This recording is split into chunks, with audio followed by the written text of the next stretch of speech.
Hey, I'm Morgan Spurlock, director of One Direction, This Is Us, and you're watching Red Eye. Get your tickets to the movie now before it sells out.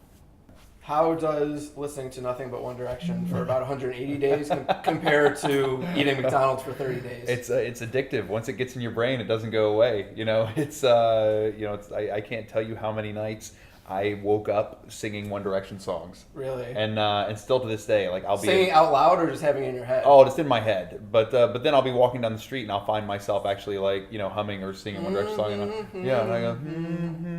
And I'm like, oh yeah, that's the one thing right now as I'm walking down the street. There it is. Oh yeah, you got that one thing. What techniques did you use to actually get it out of your head? I'm listening to a lot of Robin Thicke going hey hey. So now that's kind of being shoved into my head by everybody super else. Catchy stuff That's that right. you can just Exactly. knock out the other Yeah. stuff. It's like shuffleboard. It's like every time I walk out of every time I turn on the radio or walk out of my house now, Robin Thicke is on somewhere. So now that's what's kind of become the dominant musical song that's around in my life right now. Well, I found the movie enjoyable, Right. much more so than like the Katy Perry doc or the Justin Bieber doc, and Yeah. I think a lot of it is because they're such entertaining characters. Yeah, they're charismatic. They're really they are fun. and just normal and amusing. But I was Yeah. also thinking that everything you hear lately with all the Bieber nonsense going on is how, well, when anyone is 19, they go through, they do stupid stuff and they make all these mistakes. But it occurred to me that, at least based on the movie, it Yeah. seems like these guys aren't going through that. Why is that? I think that the biggest thing that's different between them and somebody like a Justin Bieber is there's a few things. One is I think that I think they've been incredibly smart about surrounding themselves with people who will say that's not a good idea. They aren't surrounded by yes men. I think they're surrounded by people who question the things they want to do. The band actually gets to make the decisions of what happens with the band. Like they vote democratically, the five of them. Are we going to add more dates to the tour? Are we going to have matinees? Are we going to have this sponsor? Are we going to do X, Y, or Z? It's How remarkable. easily do those decisions get made? Well, it's a democracy. 3 out of 5 decide. Luckily, there's 5 guys in the band, so Yeah. once 3 people vote one way, the decision's done. And I think the other reason why they've had kind of no Bieber-esque moments is because each guy has 4 other guys that is constantly there to ground them and bring them back and support them. I think they have created a tight bond with one another, a real kind of brotherly bond, and they look out for each other. Sure. Yeah. Needless to say, pretty much all their songs, as far as I know, are pretty much about love. Yeah. We don't really get much sense of their relationships with young girls from the film, but I'm wondering how much you think they know about love or kind of understand what they're singing. I think that when you're 19 to 21, when I was a teenager, you have incredibly idealistic ideas of love. You think things should be perfect and should be in a certain way, and I think that granted they probably have a much more realistic view than other kind of 19, 21-year-olds because they're much more worldly now and have kind of really gotten to go out and experience a lot more than other folks. But I think that what they're singing and what they do. One of my favorite lines in the whole movie is the girl who, when we were in Spain, which I think sums up the film and sums up their success so well, is they say what we want to hear, but no other boys will say to us. Like that's the best. It's it. That's exactly what it is. That's why they're successful, because they say what no other boys will say. But they're not writing the songs, right? Well, they're writing songs now with songwriters. So Well, on the previous hits and stuff. for the first ones, on the first album, no. Second album, they wrote I think 4 or 5 with songwriters. Now on the next album, they're co-writing almost everything with folks.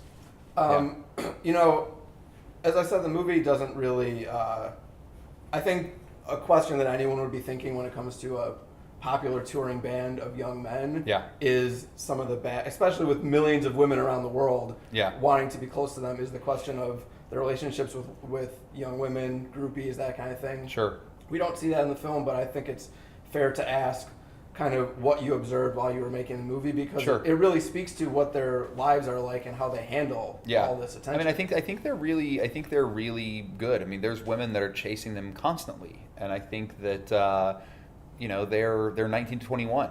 There are girls all the time back at the hotels that are you'll go to a hotel and there'll be girls that'll ride the elevators all night long, just hoping for a chance to meet them. That are like coming up in the stairwells and banging on the doors, and if security opens the door, like 3 or 4 of them will dart through and like antelopes. They're like running through the hallways, and the security's trying to like keep them to get them back out of the hallways where the guys are. But I think that they are they're very aware of kind of who they are and where they are, and they've been very smart to avoid a lot of, I think, the pitfalls that other people haven't. Why did you not want to include some of that stuff when, to me, that seems like a key component of what it's like to be in One Direction? I mean, I think that, because, well, for me, it's not all, like, because a lot of the girls that are at the hotel that are chasing them are like 12, 13-year-old girls. And so I'm sure there's some 18 and 19-year-olds too, though. There are, but I think that for me, it's a gamut of people. There are moms that were at the hotel that are riding elevators up and down trying to meet the boys, and for me, when just the whole relationship side was one of those things where, like, whether because there are guys in the bands who have girlfriends and have had girlfriends and still have girlfriends, and I really wanted to avoid the relationship conversation for a few reasons. One is ultimately, who knew if their girlfriends were still going to be around when the movie came out? As you start getting into like a real relationship story, how much of that relationship story do you want to tell? And but they spend a lot of the time in the movie wondering how long they're going to be around. So that that doesn't stop you from making the movie about them. But it's different. It's different than me wondering if am I still going to have a career versus a girlfriend who's going to be in the movie who may or may not be a girlfriend at the time, and when the movie comes out, somebody's upset that this person's in the film, or the girlfriend's upset that she's not, or that she's still in the film. When the relationship's over. So those are two very different animals. That's why I think one of the things that I love in the film is where Liam's talking about. In the movies, like, I want somebody who can just appreciate me for me, to suddenly become that successful, and now that's who they see. Oh my gosh, here's that very rich, successful pop star. That's the guy that I want to be with. Like, to find somebody who doesn't know who you are, it's like he'd have to go to, like, Madagascar. I mean, I don't know. It's like but they're probably famous there too. It's like I can't imagine where you go in One Direction right now where a girl doesn't know you're in One Direction. They're gonna have to tour like an island in which four people live. Exactly. Yeah, exactly. That's the place. Although there's only 4 women there. Yeah, where you find exactly. Well, then it's like sorry, you're out. But luckily Zayn's got a girlfriend, so it'll be fine. Ooh, that's really yeah. Well, something else I couldn't help but wonder is, they talk about how much they spend all their time together. They feel like brothers. Yeah. I feel like most people would say in that situation, brothers are going to have a lot of conflict, spending all day together. But there's no fighting in the movie. Is that because they don't fight, or what do you see? I think there must be some conflict there. The conflict is so few and far between. It's so rare of stuff that they don't agree on. Simply because I think that when they go home, like they have time when they go away and they go off and see their families, then when they go and spend time with their homes, then they don't see each other. They don't talk to one another. Then they hook back up when they're back out on the road. So I feel like they love those moments when they're together because it is such special moments. They're getting to experience something that 99.999% of Earth will never get to experience. I mean, it's an incredible thing that's happening in their lives. And so I feel like when they're together, they appreciate that, and they appreciate the fact that if it wasn't for you 4 other guys, I wouldn't be here. Yeah, it's a sobering moment when they kind of realize, like, this could be as good as our lives ever get, and it's kind of all downhill from here. How long do you think they can last? That's a great question. And I think what I love about them is they are very self-aware. I think they're very self-aware about where they are. I think they're very self-aware about kind of the music that they're making and kind of how they need to continue to change and grow if they want to stay relevant and stay connected with audiences and fans. It would be hard to think of a boy band that lasted more than 5 years ever. Right? Yeah. I'm trying. Yeah, I think of like a straight boy band, but that's the thing is like it depends on how they evolve. Can they evolve in a way where they don't just seem like a boy band, where they continue to do something different and age up? What happened when I first met the band last June and I went to the concert. I went to meet them in Charlotte, North Carolina, and when I went to the show, the audience was probably predominantly, very young, probably 11 to 16-year-olds was the core audience of the people that were in that show.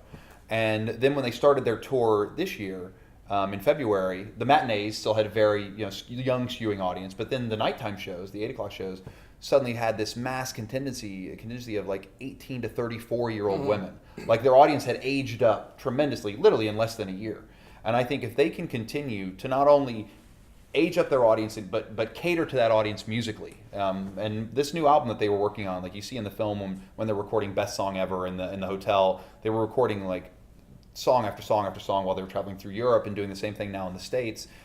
Like you hear some of the songs and I'm like, I'd buy that song. Like there's songs they're making now that are definitely taking them in a much more mature, different direction. And if Martin Scorsese likes them, I think any man can feel fine. And if Marty says, I like it. I like it. I like your stuff. Then it's then you know what? Then maybe we should all give it a shot when the next film comes out. It's good. I've been working on it. I like it. If I were De Niro, could you give me how you would direct me? You got to work a little harder on your lines. You're not so bad. You got to think a little harder. You got to do a little more. Like when he's gonna punch you in the face once, you're gonna punch him back. He's gonna punch you, and you got to punch him in the head. That was good. I can see you spend some time on that. It's my Scorsese impression. I like it. What do you think a movie would be like if One Direction made a documentary about Morgan Spurlock? It'd be the most unwatched movie ever. It's would they each take parts? Like each one of them would direct a section, so it becomes like this omnibus piece of like each five people directing like the 5 obstructions. That's what it becomes. It becomes like the Lars von Trier documentary of me, right? Made by One Direction. Yeah, a couple people might see that. Not very many. Well, I imagine they have to do some kind of musical interpretation of your life. How would that go? Very badly. Luckily, the difference is I grew up the youngest of 3 ballet dancing brothers. So I grew up dancing. So my film would actually have some dancing in it, whereas they're very anti-dancing. Touché. See, yeah, yeah. Oh, so they'd actually have to learn to dance better to play you, or they would just force me to dance as like I'm dancing in the film that they're directing. As any good documentary filmmaker. That's right, exactly. Dance. Well, I have to ask, to what extent do you think a movie like this has a certain limitation in terms of what it can show? Because you're there to get the story, you're there to try to show people something that they haven't seen. Yeah. At the same time, there's no denying that huge artists like this or Katy Perry or whatever it may be, they're a brand, and the chances of including something controversial are probably slim, either because of the way that you feel as a filmmaker, or you're feeling like a responsibility to them. Sure. Do you think there's a limit in what you can really deliver with this sort of thing? I mean, I think that as the whole goal for me in making this film was to make something that kind of gave you a window into their world, and everybody has tough moments, or there was days when we were shooting where somebody didn't want the camera to be rolling, or it's like, and you got to give people space. I mean, when you're that much in somebody's face all the time, and there's some times when somebody's having a bad day and they're like, listen, I just can't deal with this right now, and you have to give them that time. So there's moments where you could push and like try and put things like that in the film, but at the end of the day, you want to feel like you're creating something that is going to truly resonate who they are. And I think that's what this film does. I think the film kind of gives you a real sense into them and into their lives and into what they deal with, and takes you on that ride. And it's fun. Like I think this movie is so fun, and for me, that's the most important thing. Well, was there any agreement beforehand about anything that you would or would not do? I'm sure they were a little bit worried about. Well, the band ultimately, the one thing that they said is I think their contract they made that they have with Sony, basically they said we will have the right to remove anything that we don't agree with that's in the film. Yeah, which there was nothing in the film. There was nothing. There was nothing taken out. There was the bigger thing. There was stuff that we put back in. That they thought was important. Like they thought it was important that people know that that there was a time when they didn't get along, when they way back in the beginning when they almost kicked Zayn out of the band, when that was a conversation that was had. Like that was something they're like, no, this is something that we should be in there because people should know that we do have those conversations. Louis wanted to make sure that when he went home that we saw his grandmother. When he went home to see his grandma, so we made sure that went back into the family scene. How much does that impact the way that you make the movie, though? Because obviously, this is your movie, and it doesn't. If they're in control to a certain extent of what gets in, it must be in the back of your mind a little of if there's something I'm curious about that might be seen as controversial, they could just say no. But ultimately, then you have to go to bat for things, and for me, goal from the beginning was to make the best movie possible. And that's all I wanted to do. I wanted to make the absolute best film I could, and I think we did. And you never. What you realize is when you're shooting in the field, you never censor yourself in the field. You never edit in the field. You never edit while you're shooting. Then you get in the edit room, and you never edit, before the film's done, or you never remove things before you make the best movie possible. And along the way, we're making cuts. We're showing the studio. We're continuing to revise cuts, and we're showing the studio, and then we show the band. And at that point, there was nothing in the film that I took out. Is there anything you're still wondering about them? The biggest thing for me is I wonder kind of what will continue to happen. For me, it's much more about what's next. It's where are they going? What's going to happen after this? How long will they be able to kind of sustain? It's exhausting.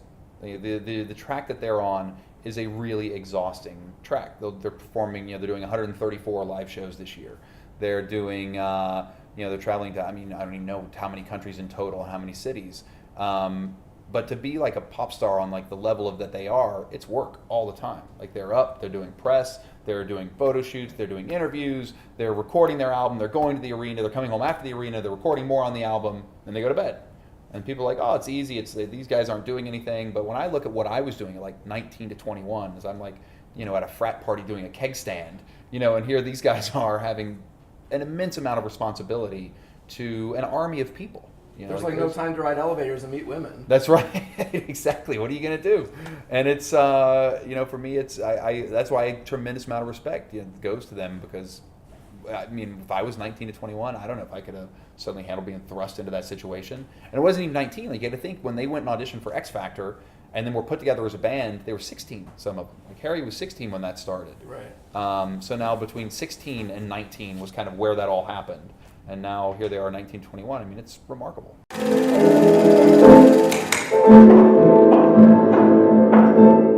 You got that one thing. What techniques did you use to actually get it out of your head? I'm listening to a lot of Robin Thicke going, hey, hey. So now that's kind of being shoved into my head by everybody else. Super catchy stuff That's that you right. can just Exactly. knock out the other stuff. Yeah. It's like shuffleboard. It's like every time I walk out of every time I turn on the radio or walk out of my house now, Robin Thicke is on somewhere. So now that's.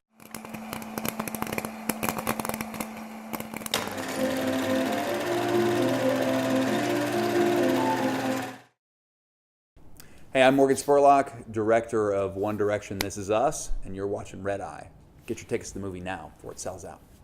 How does listening to nothing but One Direction for about 180 days compare to eating McDonald's for 30 days? It's addictive. Once it gets in your brain, it doesn't go away. I can't tell you how many nights I woke up singing One Direction songs. Really? And still to this day, like I'll be singing out loud or just having it in your head? Oh, it's in my head. But then I'll be walking down the street and I'll find myself actually humming or singing One Direction song, and I go and I'm like, oh yeah, that's the one thing right now as I'm walking down the street. There it is. Oh yeah. Through they do stupid stuff and they make all these mistakes, but it occurred to me that, at least based on the movie, it seems like these guys aren't going through that. Why is that? I think that the biggest thing that's different between them and somebody like a Justin Bieber is there's a few things. One is I think that they've been incredibly smart about surrounding themselves with people who will say that's not a good idea.